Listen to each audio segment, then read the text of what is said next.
Okay. We are starving, so we need to figure out food.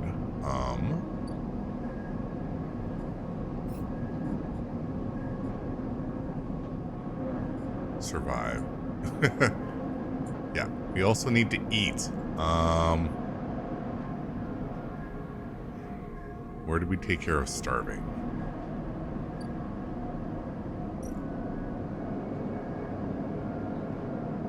Merchants willing to run a gauntlet. No.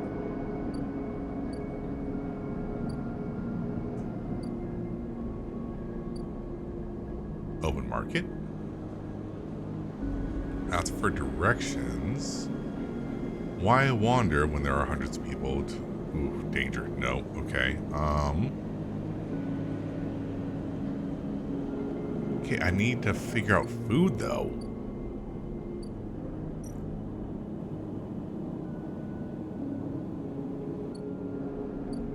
Oh boy. I don't like either of these options.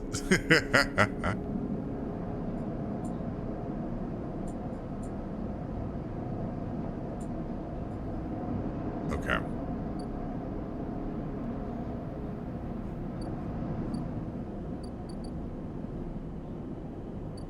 Well, I guess we'll do this.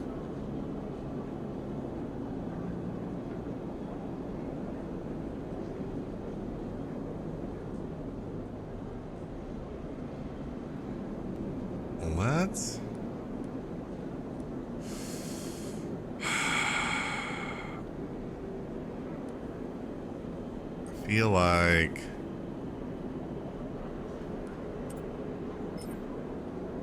positive and neutral.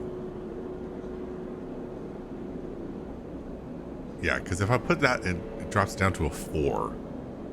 So I'd rather go in with the 5 positive neutral. Ooh, wait, yeah. A man corners you with his endless stories about the eye. He asks for a donation and, desperate to escape, you hand him some cryo. Ooh, okay. So then... Ooh, that drops it to... I think we do it. Hey, there we go. Okay. You keep your attention on the crowd around you as you pass along the bright walkways, taking it all in with an expert eye. So, local knowledge, the bright market is, data. No. No. Ah, there we go. New drive. The doctor. Here we go. Next comes the call from the enforcer at the door. You shuffle down the flickering hallway toward the open apartment door. You keep your head down and your shoulders high in the queue, trying not to bring attention to yourself. You were thankful for the tip-off that a doctor was operating out of this place, but now that you are here, you aren't so sure.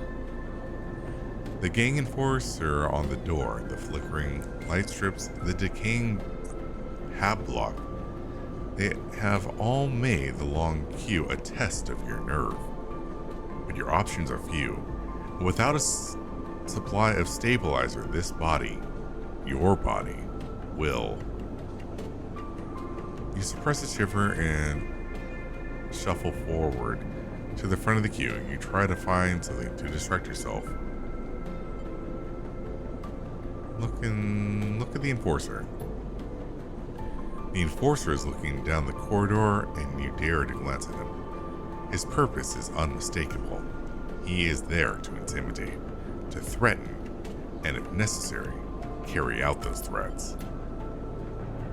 His broad shoulders are framed with a metal exoskeleton. A couple of mirror-like implants sit below his eyes like mercenary teardrops. subsidiary sense input, or aesthetic markers. You aren't sure.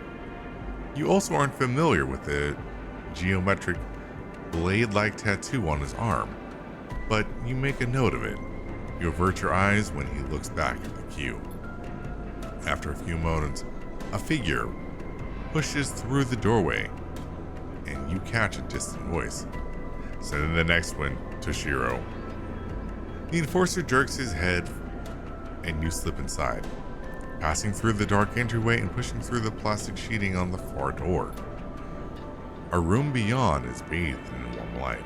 A floor-to-ceiling transparent panel gives a full view of the bright market's sealed roof and the buzzing traffic above, and for a moment you are transfixed by the motion.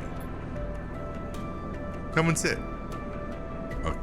calls a sharp voice, and you see a silhouetted figure turning away, replacing the plastic sheeting over the frame of a simple folding bed.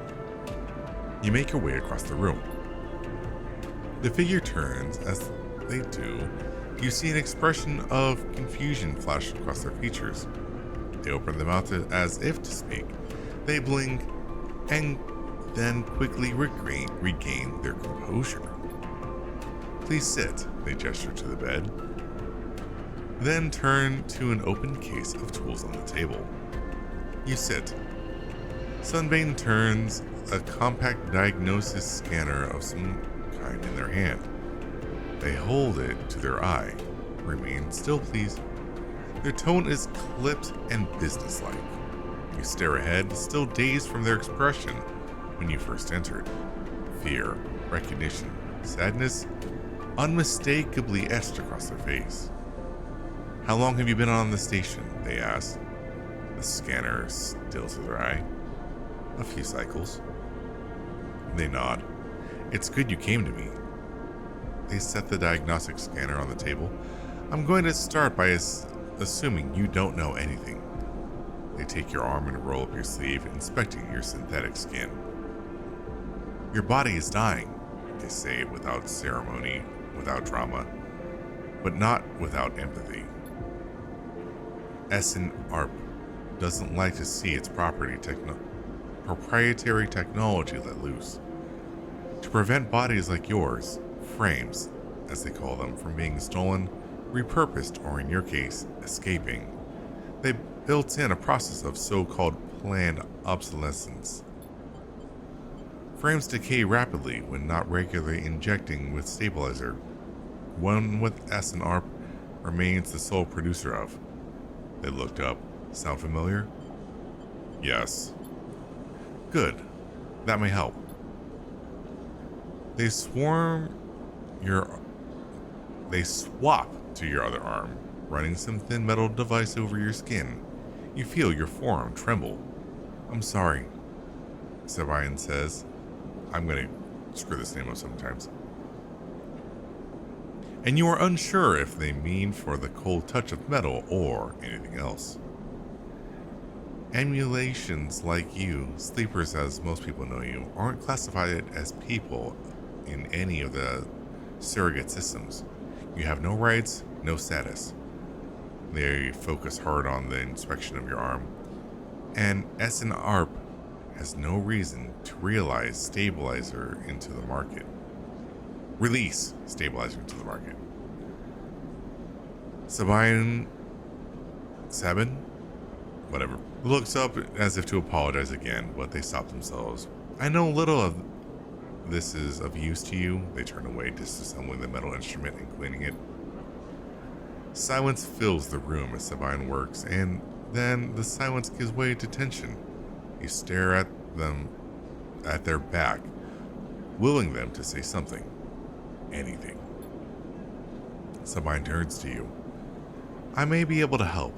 They sigh, and you see the darkness under their eyes. Hear the fatigue in their voice. They gesture to the door. You saw Toshiro outside? You nod. He works for my benefactor, Yatagan. They are influential in the low end. They give me this space to work, run the door, and take the profits. At the same time, I have to fix up their enforcers, tend to their implants, sew up their wounds. They look away. But Yatagan has connections, smugglers from the starward belt, mercenaries working for the corporations on Ember. If they can source the stabilizer, maybe you'll have a better chance. Sabine sets down their slate, their notes complete. This is dangerous, and it will be expensive, but I think we can do it. Thank you. Sabine walks away to the window, their face dappled by the shadows of passing drones. Let's just see if this works first. I'll let you know when I have a lead. You nod and leave, Sabine still staring out, unmoving. When you reach the lower level of the market, you look back up through the panel of the roof to see if you can see their face. But the room looks dark against the lights of the market. You duck your head and walk off in the crowd. Okay. Food! Thank you. Emphas is busy, his broad face uplit by the makeshift gas burners in front of him. With precise, delicate movements, he lays a thick chunk of marinated fungus into a dented wok. His other hand idly tossing a metal bowl of sliced vegetables and some red flaked dressing. The smell was incredible. You watch as he fulfills a set of orders, heaping the fungus with the bright salad and depositing it in plastic trays. A snack of chittles, thank you, in his apron pocket as customers file past the burner, handing over payment. Approach. You join the queue. It's mostly made of off-duty salvagers, vac suits unzipped and rolled down to expose stained vents, grubby mods, a lattice of scars and tattoos. They discuss the best food on the eye, the best drink, comparing notes on the bright market dives. Their words cut through the heavy spacer slang. Eventually, it's your turn, and you shuffle to the front. Emphas speaks in a deep, even tone without looking up. First try is free. Thank you. The smell is almost unbearably strong as he cooks. The earthiness of the fungus laced with something so spicy, the smoke makes your eyes water. The heat from the burner is like a bonfire, and your skin hardens against its glare. I know you, sleepers, Emphas says while he cooks, his voice deep but clear. A hard life. A lot of stories. He glances up beneath his cap with piercing eyes. I know. Tell him a story. You begin to tell him about your journey to the eye, and he nods as he cooks, his eyes never leaving his work. You tell him of the confusion, the pain, but also the sense of possibility and its sudden arrival. You tell him of the cold and of the container and the endless cycle spent within it.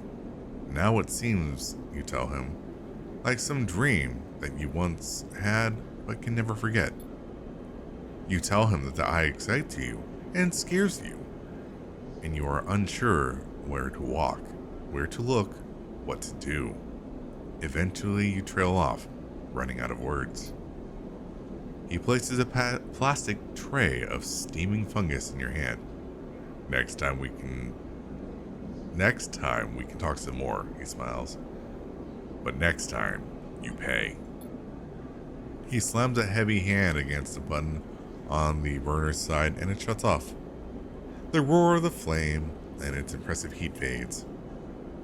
Next time then, sleeper. He waves to you and begins to oil the wok. Before you turn back to the alley, you notice the geometric patterns of circle scars across his forearms. each surrounded by a constellation of glinting pin marks. You walk away, and as you take a bite of the rich, spicy, delicately sweet fungus, your taste sensors light up like a fusion reactor. You'll be back. Nice! Okay, we got food. We are no longer starving.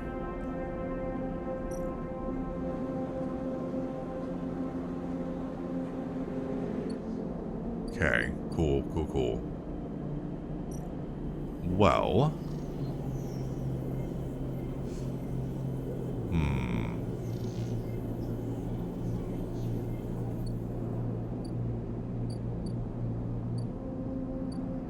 Let's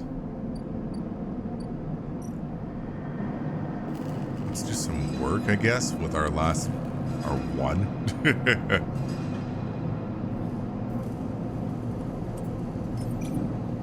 Oof. I mean, it's at least a 2, right?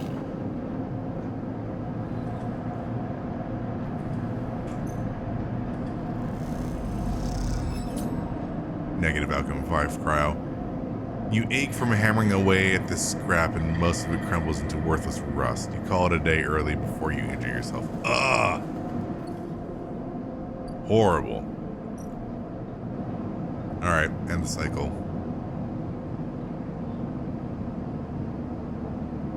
Oh, I could've done that. I'll walk too late.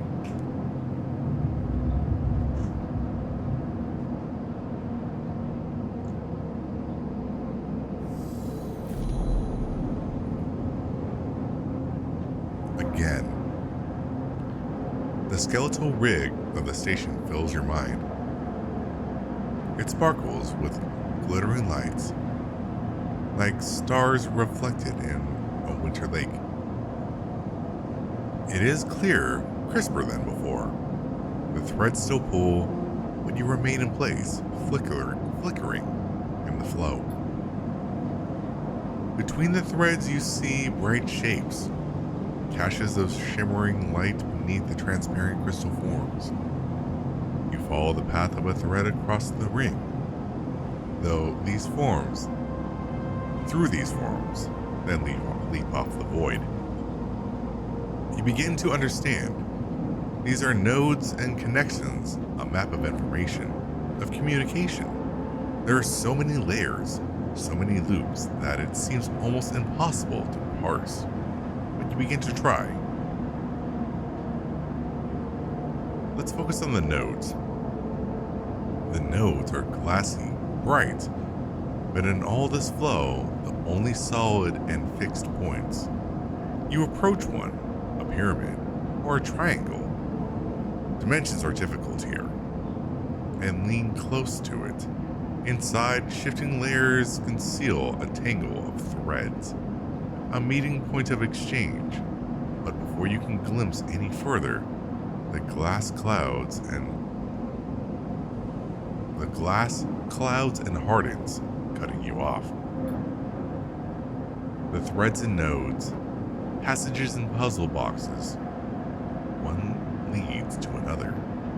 There is so much here, so many answers, so many questions. All you need to do is follow the path and open the boxes.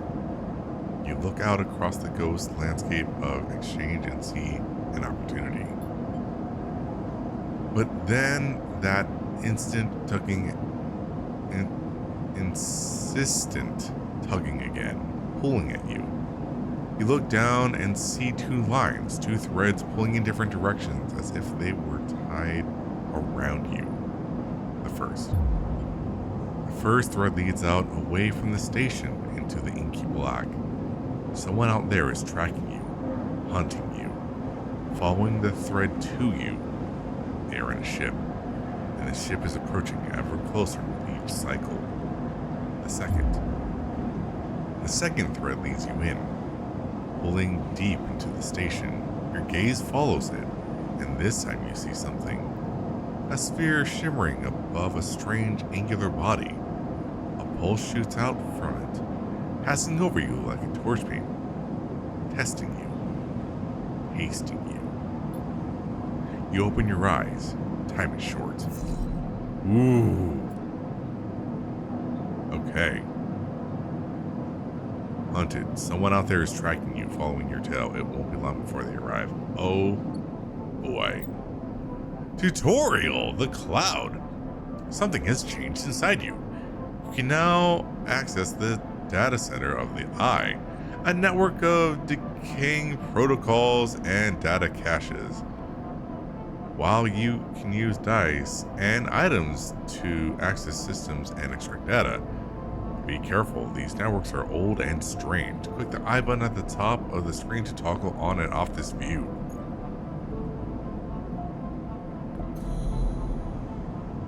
Oh, interesting.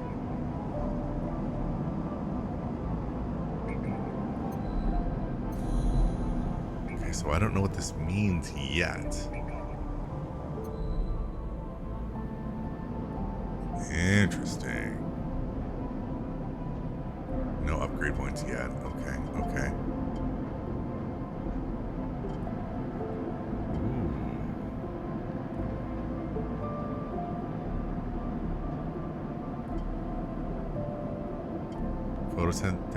Photosynthetic skin.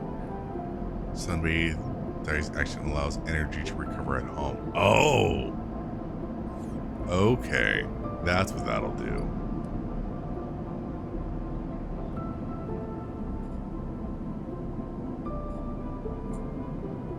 Okay, we found the doctor.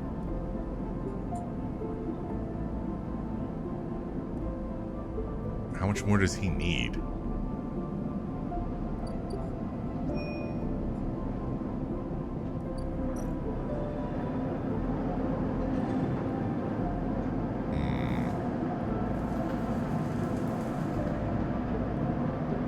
Doesn't say.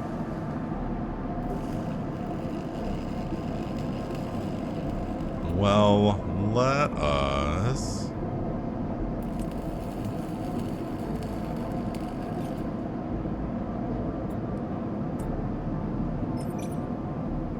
positive or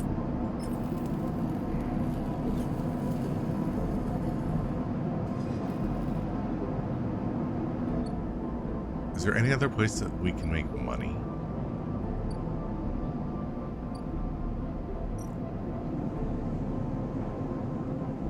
Oh, here we go.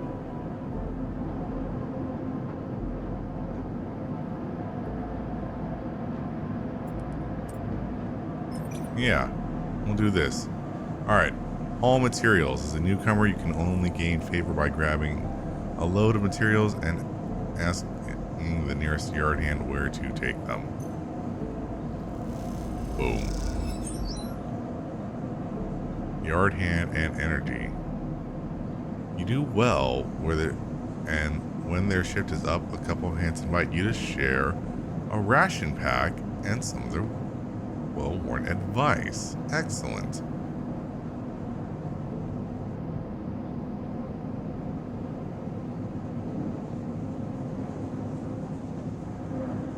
Okay, that didn't get us money though. So let's go back over here. We'll do this. Only 5 cryo, come on.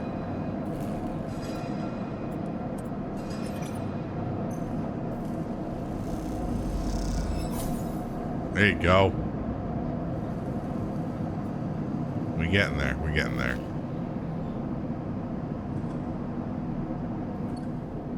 Okay. I guess we gotta call that.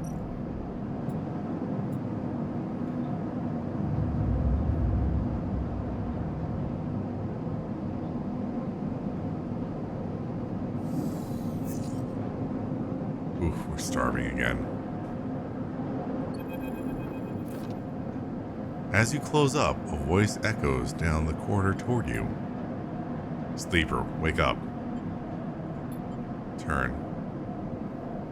Fang is coming down the corridor toward you, a wonky grin on his broad face. Hey, glad I got you. Do I know you? He grins. You do now. He puts a hand on your arm. I've seen you hanging around. Just want to chat. You staying in that thing? He nods back to the container, shaking his head. Rough. It can be hard to get a start on the eye. He looks away down the passage. What was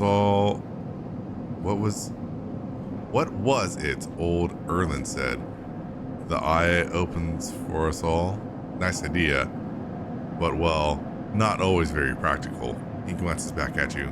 We do our best, but it isn't easy. We?